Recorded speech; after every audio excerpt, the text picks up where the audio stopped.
First of all, what is React? React is a JavaScript library that helps create interactive and dynamic web pages. React was created by Facebook and is currently the most popular JavaScript library for building single-page application.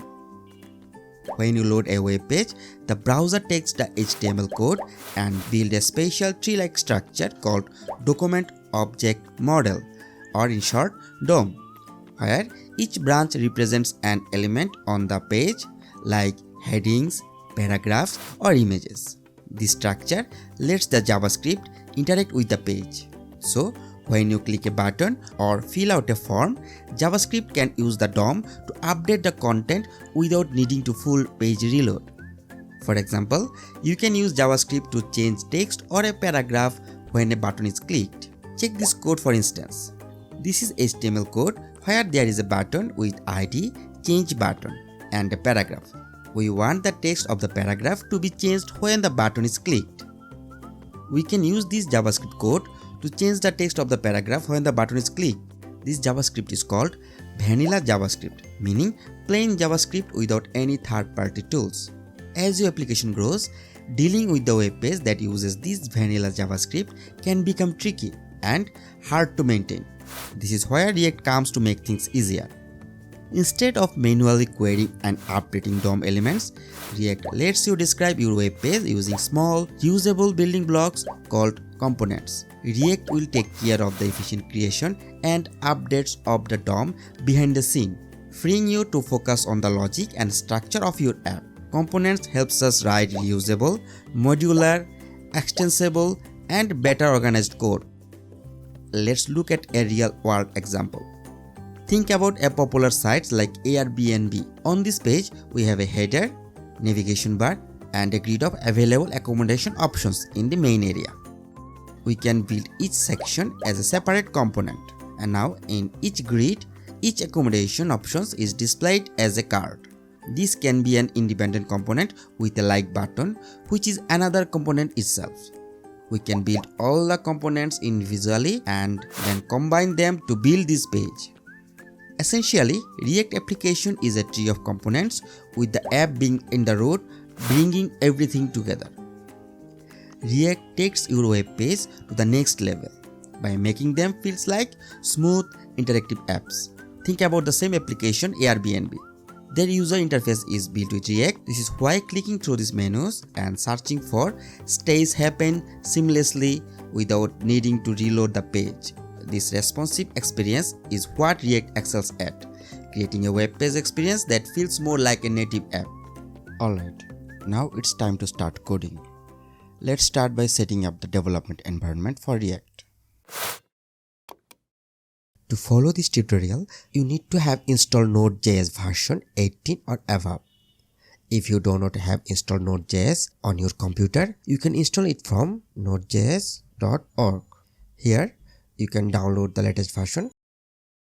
If you have already installed it, to check the installed Node.js version, open your terminal and type node -v. Here my installed Node.js version is 20.12.1. If your installed Node.js version is 18 or above, then you will not have any problem following this tutorial. To write code, you will need a code editor. I will be using Visual Studio Code or VsCode, which you can download for free from code.visualstudio.com. Feel free to use any editor you are comfortable with. If you choose VsCode, I highly recommend installing the Prettier extension to automatically format your code. You can install it directly from extension panel. Here search for Prettier. Here is our Prettier plugin. Install it. After installing, go to Visual Studio Code settings. On my Mac, it is at the top, code menu, settings, then again settings. Here search for format on save. Mark this checkbox. Now, whenever you save your code, it will format your code automatically. After doing all of this, we are ready to create our React project. There are basically two ways to create React.js app. You can use the official tool provided by the React team called create React app. You can check it from create-react-app.dev. Click on this get started. Here is the simple code we need to run to create a new React project. Another option is using Vite. Vite basically a lightweight front-end build tool that significantly improves the front-end development experience. I am going to use Vite to create a new React.js project. But if you are comfortable with the official developer tool, you can use that. In that case, you should not have any difficulty to follow this tutorial. Let's create our new app.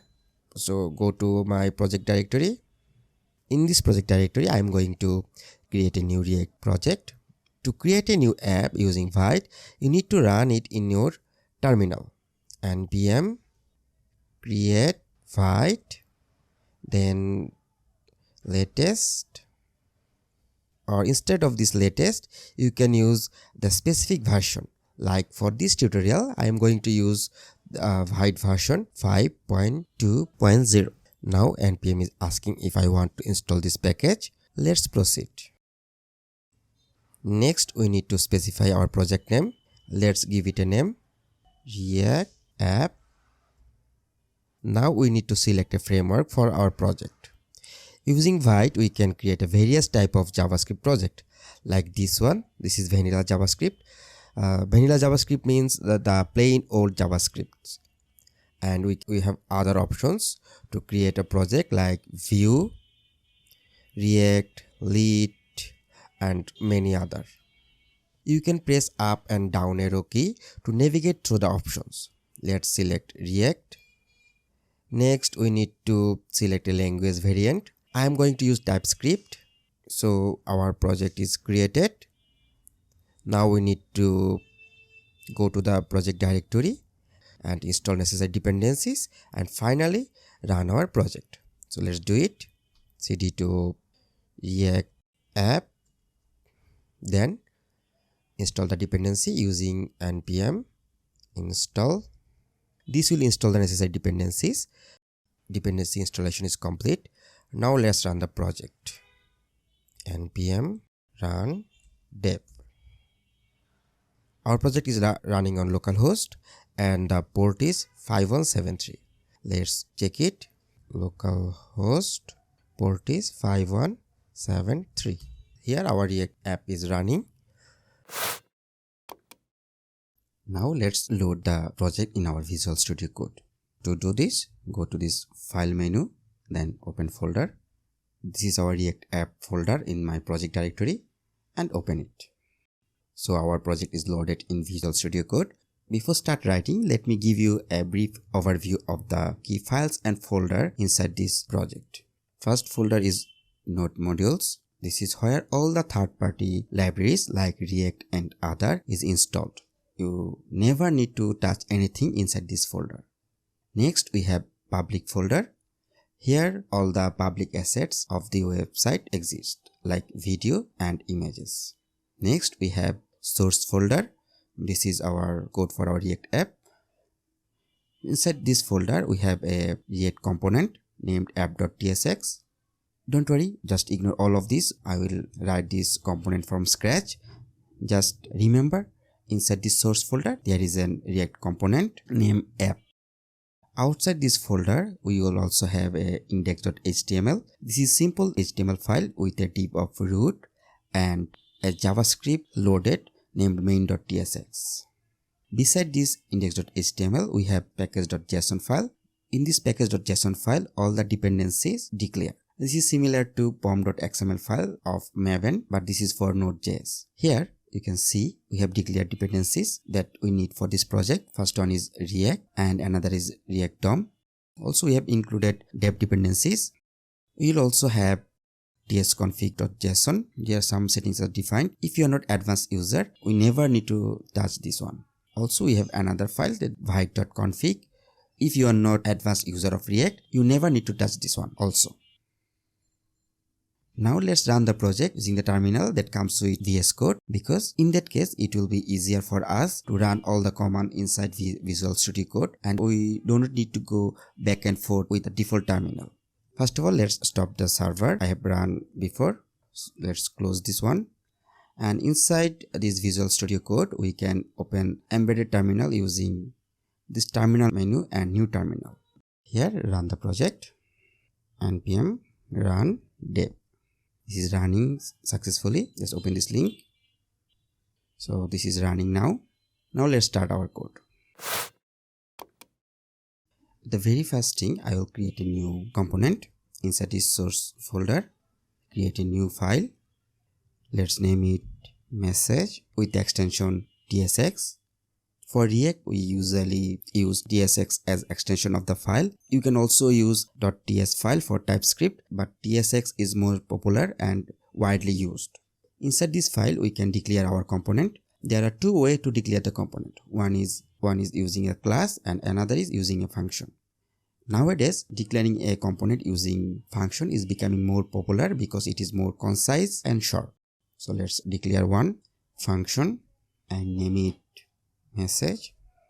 Take a look that the case of this function, it should be Pascal case, meaning every first character of the word should be capital letter, like this one. Here P and C is capital. Inside this function, let's return a message using p tag hello world. You may think we are writing a HTML code in the middle of a JavaScript, but this is not correct. The syntax you see here is called JSX, which is short for JavaScript XML.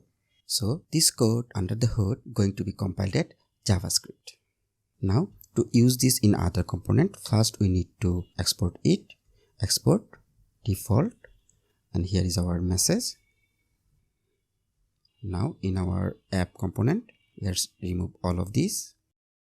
Create our app function. For app component, here we will return our message. To use this message, we first need to import it. At the top, we will import message from .messages. This is because this message is in the same folder as this app.tsx. So the period means the current folder. Now we can use this message component just like regular HTML component. So it will be message. For React.js, it's important to close the tag. We can close the tag this way, or we can also use self-closing syntax. Now save this. See, while we are trying to save, our component is nicely formatted. This is because of this prettier extension. So we have saved this one. Now check our browser. There is some problem maybe. Let me check.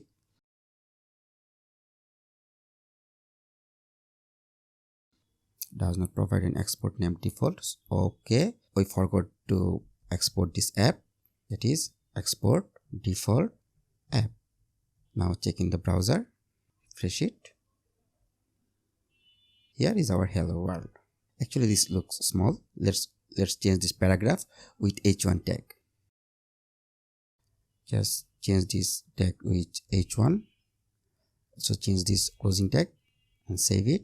Now if we reload this page, this is our hello world. So we have successfully created our first component. The good thing about React is that we can update the text dynamically. For example, let's here create a new constant, giving my name. Inside this h1 tag, let's remove this world and add a curly braces. Inside these curly braces, we can provide expression. Here we can provide our variable name. Let's save it and check. See, our world is changed with if taker. So we have successfully created our first component and updated it with the variable. Now I will go deep into the component so that we can understand every bit of this. Alright, so far we have built two React components, app and message. These components form a hierarchy. Here, the app component acts as the root component. It can then render child components like our message component here. Behind the scenes, React creates an in-memory representation of this UI structure called the virtual DOM. Unlike the actual DOM in the browser, the virtual DOM exists purely in memory and reflects our component tree's structure. Each node in this tree represents a component along with its properties. This virtual DOM is key to React's performance. Whenever a component state or props changes, React updates its corresponding node in the virtual DOM. Then it uses a clever algorithm to compare the new virtual DOM with the old one. This comparison is much faster than directly manipulating the browser's DOM. Finally, React uses the comparison results to identify the minimal changes needed in the actual DOM. This targeted approach keeps your web application fast and efficient. Alright, so you have seen how the virtual DOM keeps a lightweight copy of your component tree in memory. But why is that important? Direct DOM updates like redrawing the whole screen can slow down complex apps. The virtual DOM acts like a cache, letting React update only the changed component. This keeps things fast and smooth. I am going to explain about this in more details in my next video. So, stay tuned.